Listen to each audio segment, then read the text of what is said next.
E aí, povo lindo que curte videogame, hashtag Benção Gamer, pra todos. Benção, a benção da tia. Não sei como me chamar nesse momento. Bem-vindos ao Gamepédia, o programa que toda semana te fala um paranauê para você manjar mais dos paranauês. E nesta semana vamos falar de distopia religiosa. Distopia é um negócio que todo mundo ama e gosta bastante, mas eu acho que a gente deveria dar uma explicadinha. Distopia é quando uma instituição ou uma parte da população oprime o resto. Mas a galera que está lá às vezes está feliz, não está sabendo. Porque faz isso por conta de medo, propaganda. E daí a galera está vivendo aquela vida tranquila e feliz, até que aparece o herói, que geralmente é alguém de dentro, que descobre que isso não funciona, esse totalitarismo, essa autoridade toda, e acaba se rebelando contra o sistema. Essa é uma premissa muito básica, porque existem vários tipos de distopia, mas o mais importante que você tem que entender é: tem alguém ou uma instituição ou alguéns que oprimem o outro para ter poder político. E nem sempre o final é feliz, gente, tá? 1984 não é feliz. Admirável Mundo Novo não é feliz também. Então, às vezes, mesmo que alguém de fora do sistema, tipo Admirável Mundo Novo, mostre que tem solução, o protagonista não vê isso, porque ele está muito dentro do sistema, sacou? Em tipos de distopia, tem, por exemplo, o totalitarista, V de Vingança, que é o cara que vai contra o regime, porque o regime está oprimindo as pessoas de pensarem o que elas quiserem. Tem, por exemplo, distopia tecnológica ou cibernética, que é o que acontece em Matrix, que as máquinas vêm e falam: ah, a gente vai fingir que vocês estão felizes aqui, mas na verdade vocês estão tudo tadinho, porque a gente está usando para vocês para fazer pilha. Tem distopia pandêmica, tipo os 12 macacos, sabe? Que o mundo passou por uma pandemia e daí agora poucas pessoas dominam a galera, porque senão pode ser que a gente morra tudo de novo. Hoje a gente vai falar de distopia religiosa, porque é um pouco mais difícil, né, quando a gente chega nesses casos, mas a gente vai tentar. Distopia religiosa é, então, quando um grupo religioso ou uma instituição, pode ser um grupo de ativistas, oprime a galera por conta de poder. Então ele vai ser totalitário, ele não vai deixar ter outras religiões, ele não vai deixar que as pessoas possam se, sei lá, exprimir naturalmente, etc. É claro que existem variáveis. Por exemplo, o Equilibrium é um filme muito interessante, onde nenhum sentimento pode, inclusive o sentimento dessagrado e religioso. E não vamos esquecer que, às vezes, tem uma galera que não deixa você ter religião. Ou então a religião tem que ser algo redescoberto, como é o caso do livro de Eli. E agora eu dei o maior spoiler do mundo. Mas esse filme é antigo, você já devia ter visto, tá? Beleza. Antes de entrar nos jogos, propriamente falando, eu queria fazer 2 questionamentos malucos. Vamos comigo. O primeiro questionamento maluco é o seguinte: tudo que se torna muito sagrado pode transformar utopia em distopia. Inclusive, geralmente é assim que a distopia acontece. Existe uma coisa que é para ser utópica e perfeita, só que nada é perfeito. Então, você acaba caindo no oposto disso, que é a distopia. Então, se você está lá jogando seu joguinho de mundo permanente, no World of Warcraft, ou então no League of Legends, e aquilo para você é maior que a sua vida cotidiana, maior que o seu trabalho, maior que a sua família, você começa a tratar aquilo como se fosse sagrado. Daí quando chega alguém novo, o que você faz? Você xinga, você bate, você fala noob, não quer ajudar, fala muito, xinga ele muito no Twitter, é reportado e tem que parar de jogar LOL. Vamos lá. Não pode tratar como sagrado. Quando você trata como sagrado, você pode muito bem você mesmo transformar o mundo do jogo em algo distópico. Por falar nisso, não seria todo jogo um desejo utópico de um mundo perfeito? Ou um mundo que a gente possa controlar e salvar o mundo e tal? Eu acho que sim. Talvez um próximo vídeo sobre isso seja interessante, talvez. Voltamos à questão. Voltando à questão, o meu segundo questionamento é sobre os tais God Modes. Isso pode funcionar tanto para The Sims ou SimCity ou etc, mas eu acho que a gente fica com uma explicação mais clara se a gente pegar games que tem realmente um modo que você pode ser Deus, tipo Black or White. Quando você está no Black or White, você escolhe uma figura que realmente vai ser Deus. E muitas vezes a gente passa muito tempo fazendo coisas horríveis com os nossos súditos. Por quê? Porque não. É um joguinho. E a gente pode. E é divertido você tirar a escada quando todos os sims estão na piscina. Porque, sim, que a gente é um pouquinho sádico.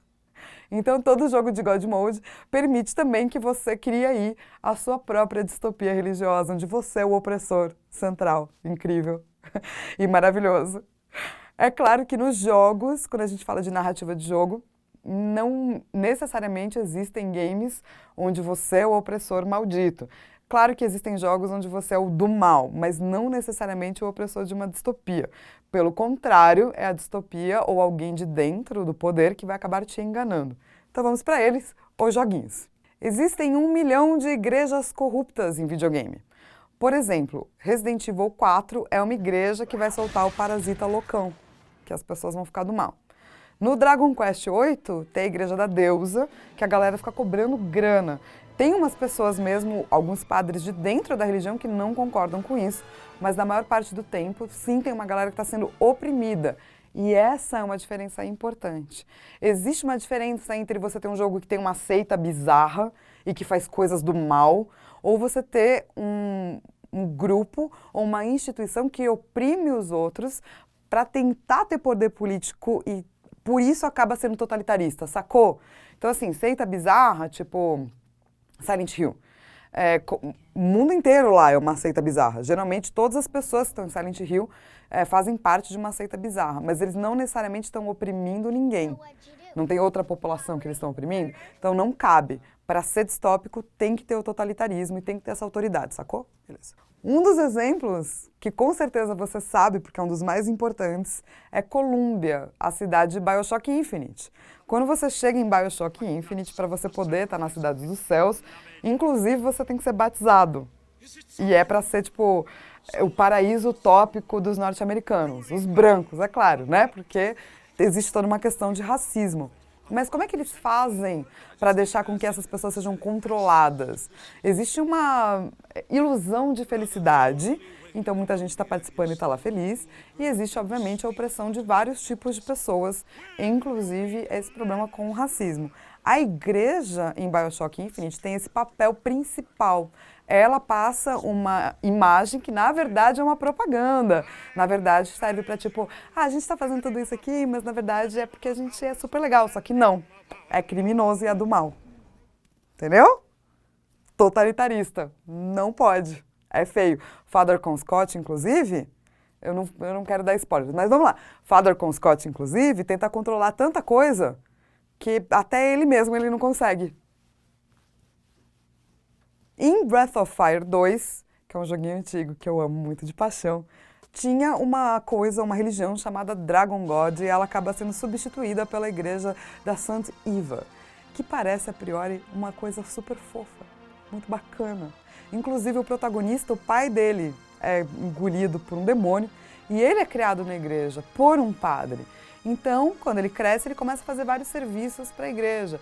E como a gente está falando de RPG de turno, obviamente você acaba matando várias coisas no caminho. E daí o que você descobre, é claro, é que a igreja é do mal. Ela, na verdade, é dominada por demônios. E você, sim, você, matou umas galera em nome da igreja que é do demo. O que isso fala de você? É o que eu tenho a dizer. Você não é tão legal assim quanto você acha. Você foi enganado, entende? Então toda essa polêmica é uma polêmica muito importante nos games. Tem outro jogo que usa isso. Sabe que o jogo que usa isso? Dead Space. A Unitology, que é a ciência, é tipo uma fé falsa. É uma fachada. Na verdade, a galera da fé não quer que você acredite em Deus e seja feliz. Paz e amor. Ele quer seu cadáver, seu corpinho morto.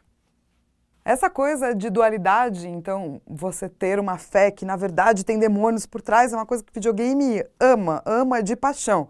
Se você joga World of Warcraft, você conhece a Scarlet Crusade, que é para ser também uma coisa muito legal, era para trazer a luz para as pessoas, era para acabar com a praga, e no começo, na verdade, foi isso mesmo. Só que daí os líderes começaram a ficar meio loucões e foram corrompidos pelos demônios.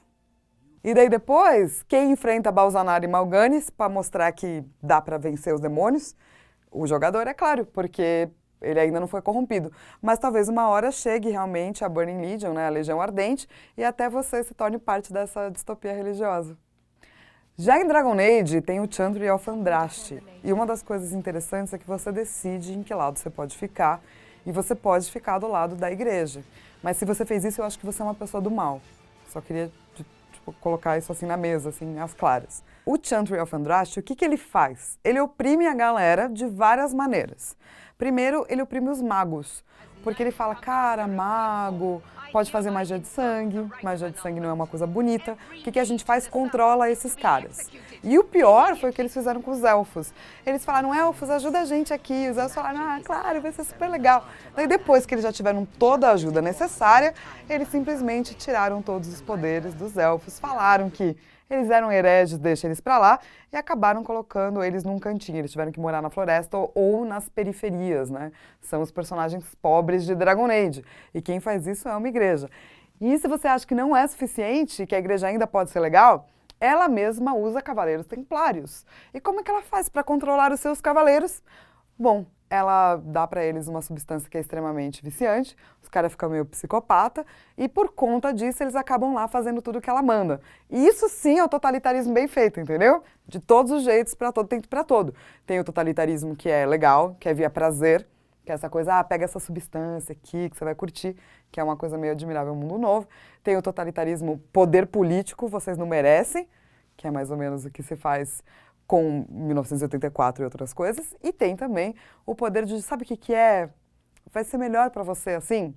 Você vai gostar da gente cuidando de você. Que é uma coisa que tem até em vários, sei lá, filmes e livros novos, tipo Jogos Vorazes. E se todas essas igrejas pareceram que talvez elas sejam legais, tem uma que você vai ter que concordar comigo, que isso sim é totalitarismo, que é a igreja de Final Fantasy X. Olha só o que eles fazem. Eles pegam toda a população e eles meio que inventam um deus. Porque eles mesmos não acreditam que esse deus existe. Mas é tipo, ah, população, esse é um deus, ele é super legal, acredita nele. E daí toda a população faz, é claro que sim. E um jovem chamado Tidus, eles chegam pra ele e falam, Tidus, cara, tem aí um monstro chamado Sim. Você vai ter que ir lá bater nele, porque ele tá assolando a população, tá todo mundo com muito medo. De quem é o monstro Sim? Obviamente é da igreja. Então no começo você acha que ela é bacana, mas na verdade ela não é.